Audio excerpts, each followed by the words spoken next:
Welcome to doctor மைத்லிஸ் music therapy channel. இன்றைய பதிவிலையும் நியூரோபிளாஸ்டிசிட்டி ஆஃப் த பிரெயின் என்ற தலைப்பில் சில செய்திகளை நம்ம பகிர்ந்துக்கலாம்.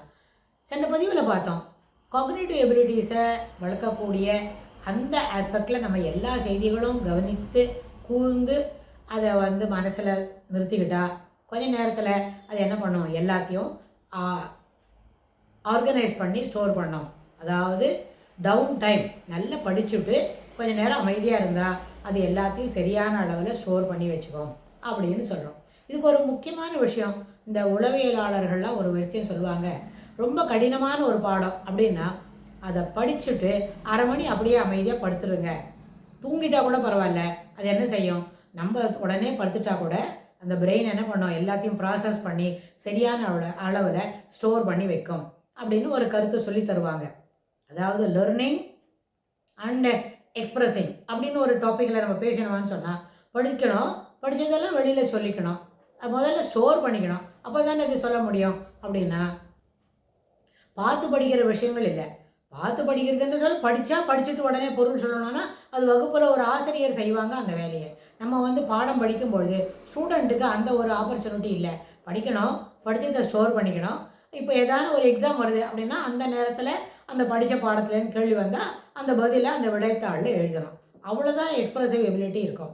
ஆனால் அதை ஸ்டோர் பண்ணிக்கணும். த மோர் யூ அக்குமுலேட் இன்ஃபர்மேஷன்ஸ், நிறைய அளவில் செய்திகளை தொடர்ந்து சேகரிச்சுக்கிட்டே வச்சுருந்தோமான அதுவே பெரிய அளவில் நம்மளுக்கு பயனளிப்பதாக இருக்கும். என்ன இருந்தாலும் அந்த மாதிரி அந்த ஆஸ்பெக்டில் நம்ம யோசிக்கும் பொழுது தொடர்ந்து படிக்கணும். படித்த செய்திகளை மனத்தளவில் நம்ம நிறுத்திக்கணும். நிறுத்தினதை தேவையான பொழுது வெளியில் எடுத்துன்னு நம்ம பயன்படுத்திக்கணும். வெளியில் எடுத்துன்னு வருதுன்னு என்ன, அதை நினைவு கூறுதல்.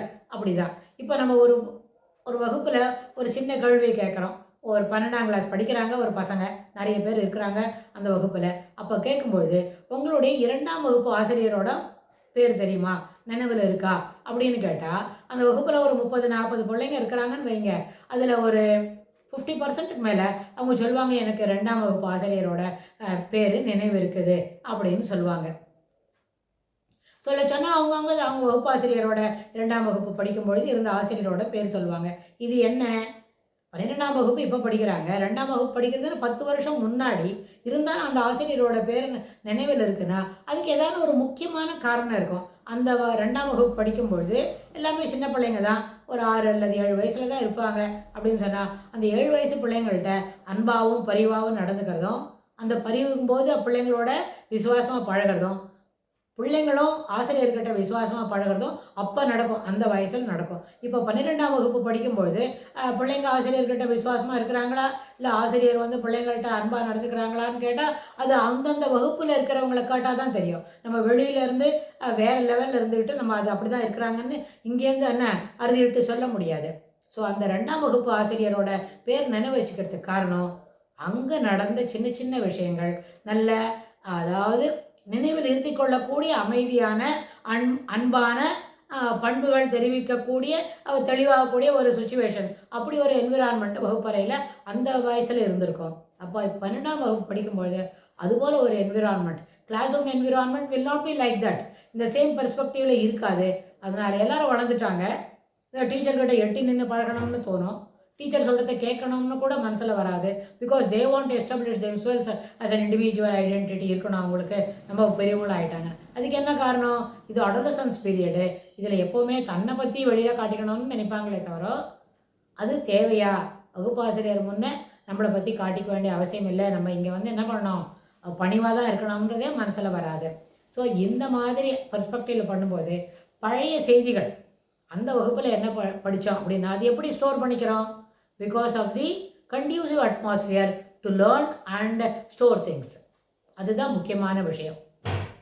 நம்ம பேசிக்கிட்டு இருக்கோம் இல்லையா, the plasticity of the brain என்ன பண்ணோம், எல்லாத்தையும் கூட கிடைக்கிற செய்தியை ஸ்டோர் பண்ணிக்கும்.